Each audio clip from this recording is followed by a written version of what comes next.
So you're 16, Right, your mother dies, Yeah. and you're at loss. You have to deal with Yeah. the government, you have to deal with My dad was everything that comes MIA. with that. Your dad was MIA. So you're in this impossible situation. Yeah. The government makes it worse. Yeah. So for the first year, I was 16, and for the first year, I bounced around to friends, and I was an exchange student at the time, so I was living in Belgium. Mm-hmm. So I just finished my exchange year because I had nowhere else to go. So I came back, and I had nowhere to live because the person who was supposed to be my guardian decided not to be my guardian, which was a pretty jerky thing to do. Yeah, not a good time for that to happen. 16, you just lost your mother. Yeah.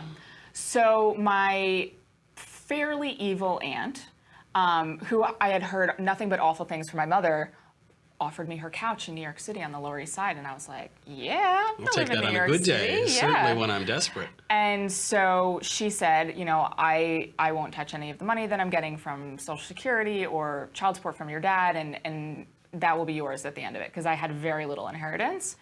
And the day my check stopped from Social Security when I graduated high school, I was kicked out on the front steps of the Lower East Side with, it still gives me panic when I have low battery on my phone. Oh, and I forgot to charge it, crap.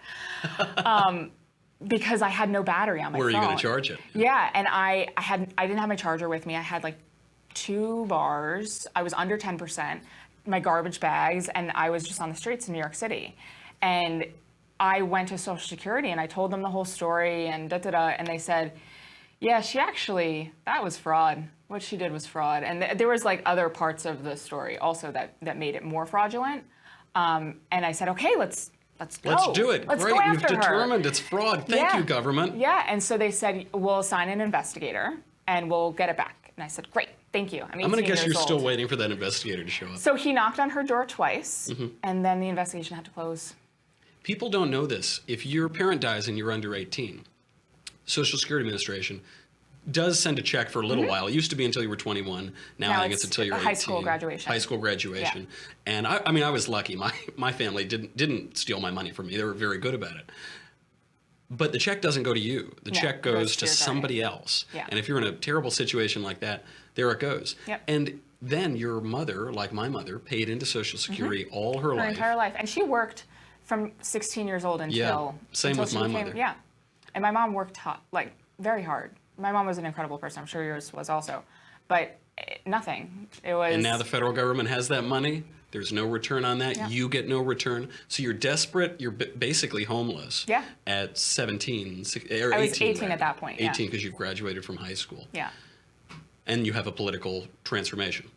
Basically, my freshman year of college, I went and I lived in the South Bronx because it was all I could afford. And my mom, being wily and smart, convinced my not so wily and smart father that when they divorced, he would have to pay child support.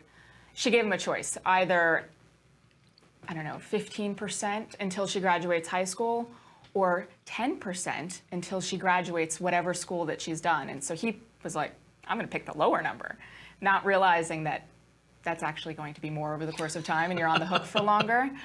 That math gets a little fuzzy when you're just doing it in your head. And when you're, whatever, I'm not going to. So anywho, so he was on the hook to still pay me child support when I was in college.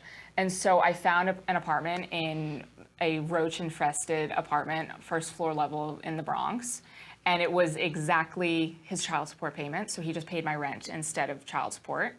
And I worked full-time to pay my bills, and I often didn't make my bills. I walked around with $1 in my wallet.